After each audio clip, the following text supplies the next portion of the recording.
What is going to be the future of Bronny James?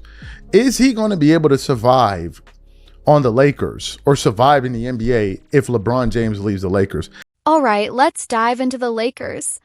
ESPN just spent a whole segment asking one loaded question. Can Bronny James survive in the NBA if his dad leaves the Lakers? The funny part is, asking it out loud answers it. Nobody wonders that about anyone else on the team. So the panel was polite and fair, and it still doubled as the most awkward roast on TV. So before we get into it, tell me straight, does Bronny actually belong in the NBA on his own, or is he only there because of dad? Drop it in the comments. So here is the segment that has everybody talking.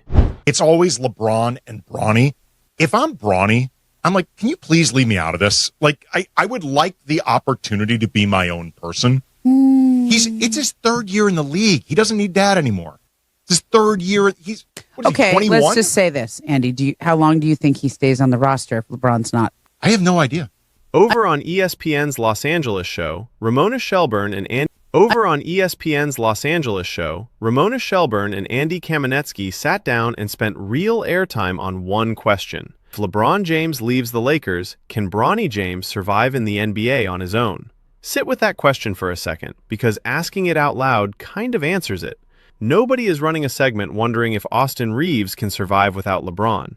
That panel only exists for one guy on the roster. Now, to be totally fair to the ESPN folks, because this matters, they were not trashing the kid. This was not some screaming hot take fest.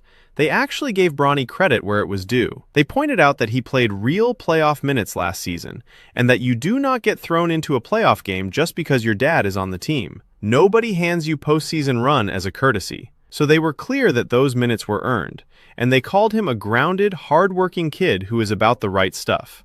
Polite, respectful. Some minutes in the playoffs last year. So that doesn't happen unless you've earned your minutes. Sure. That's not like, oh, your dad's on the team, we're being nice. Right. This is that's not like, oh, your dad's on the team, we're being nice. Right. This is they don't throw you in a playoff game. Right. If you haven't progressed enough. Agreed. So, but he's also a smaller guard.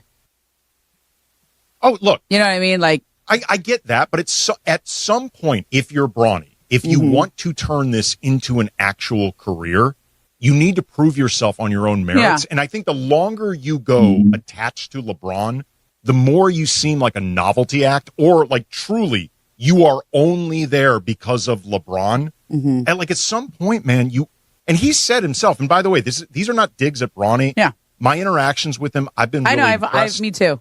I think he's a really grounded, hardworking kid. Yep. I mean, me too.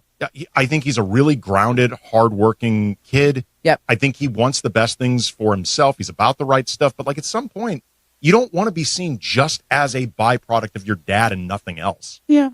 But here is where even the polite version gets brutal. They also said that the longer Bronny stays attached to LeBron, the more he risks looking like a novelty act, a guy who is only in the league as a byproduct of his father. And they admitted the quiet part too, that the protection of having dad on the roster still matters, because Bronny is not established enough yet to really stand on his own 2 feet. So strip away the nice tone, and the message underneath is, this young man's NBA spot is currently propped up by his father, and everybody knows it. Like if he's going to fall on, but the opportunity was created by his dad. Of course, there's no question. So like, I don't think he thinks that deeply about this. I think he's just kind of focused on himself and trying to get better, and I think that's why he's gotten to where he has. Sure, but the protection. But the protection of his father being on the roster is still important. I don't think he's established enough to where he can really go out on his own. I would agree with that, but the point being, LeBron's only going to be playing so much longer anyway. Like this point is sooner than later. But regardless, there's an old world. Sooner than later. But regardless, there's an old world style roster build approach by the Heat. Hold on, package LeBron and Bronny together? What does that even mean? Didn't Bronny join the NBA to be his own guy? To clear his own path and build his own career? Why tie his future to LeBron? If I'm Bronny, I don't want that. Are you telling me that if LeBron gets traded to a new team, Bronny is just going to pack up and follow him there? Come on. That is wild. That is just crazy. And that is the whole thing in a nutshell. You do not need a meltdown or a brutal insult to make this awkward. The awkwardness is baked into the premise. The very fact that a major network is dedicating a segment to whether a professional athlete can keep a job without his parent in the building tells you exactly where his career stands right now. The question is the headline. The question is the dig. They did not have to be mean about it because the situation does the work for them. Then it got even funnier because some people out there floated an actual solution. Honestly, it feels like it was all just a big trick. Pure smoke and mirrors, man. Think back to when Rich Paul went on the Pat McAfee show. He claimed 10 to 12 teams wanted LeBron. Do you remember that? Seriously, do you? And what about those news reports? It was either Dave McMenamin or Brian Windhorst saying the Lakers and LeBron were going back and forth in talks. It's just... Their big idea? If LeBron leaves, just package Bronny up and send him along with Dad to the new team.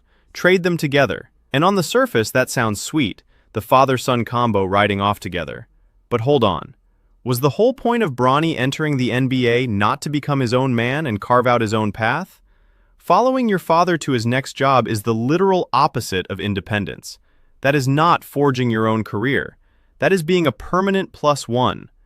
Now let me talk about the actual stakes here, because the cut talk is a little louder than reality.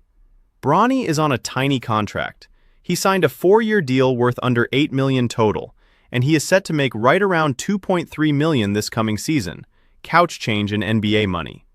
There is a calendar date where the Lakers must decide whether to fully guarantee that money, which is what sparked the cut chatter. But realistically, the most likely outcome is the Lakers guarantee the deal and he is back in purple and gold. You do not casually waive a cheap, improving young player, even one name. Turns out none of that reporting was true. There was zero communication. Absolutely none. Then this morning I saw a post from NBA Central. And guys, this is wild. Basically said that LeBron James is no longer a top priority for the Lakers. They said his contract has totally taken a back seat. I cannot even begin to tell you how hilarious this is. That said, the Lakers have been quietly sending signals. Look at how they have been building the roster. They are loading up on size and shooting, drafting and signing bigger wings who can knock down threes and guard multiple positions, all to fit next to Luka Doncic and Austin Reeves.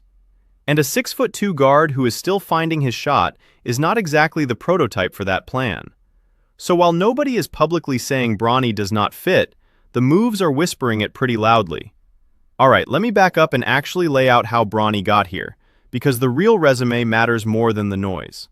The Lakers drafted him with the 55th overall pick in the 2024 draft. That is deep in the second round, the part of the draft where most guys never see a guaranteed NBA minute. His rookie year, he spent most of his time down in the G League with the South Bay Lakers, getting into 27 NBA games here and there, mostly in garbage time. That was year 1. Development mode. And do not forget how long this road has actually been. Bronny's pro journey did not start on draft night. It goes back to his time at USC, where he carried more scrutiny than any college bench player in history, just because of the name on his back. He has developed under a national microscope for years, with every quiet game treated like breaking news. So whatever you think of how he got here, the